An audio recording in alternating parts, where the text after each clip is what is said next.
Good day. Let's talk about when God seems absent. Moses, now 120 years old, he tells Israel that his journey is ending and he will not cross the Jordan River with him, but God himself will go before them. He says that in Deuteronomy 31 verse 6. Be strong and of good courage. Do not fear nor be afraid of them, for the Lord your God, he is the one who goes with you. He will not leave you nor forsake you.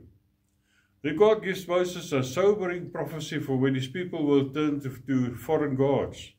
Verse 17. Then my anger shall be aroused against them in that day, and I will forsake them, and I will hide my face from them.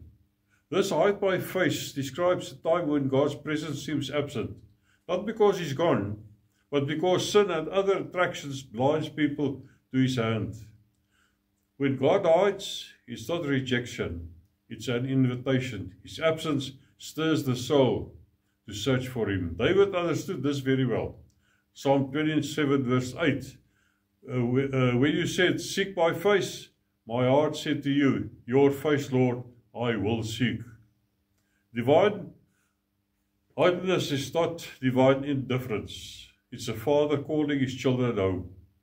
Even when heaven seems silent, he is closer than we realize, waiting for repentance to reopen the door to blessing and guidance. God's hidden face is never the end of the story. It's a call to seek him, to turn and to be restored. Jeremiah 29 verse 30 says, and you will seek my face and find me when you search for me with your whole heart, all your heart. And when we return, God's heart is overflowing with mercy. God bless you.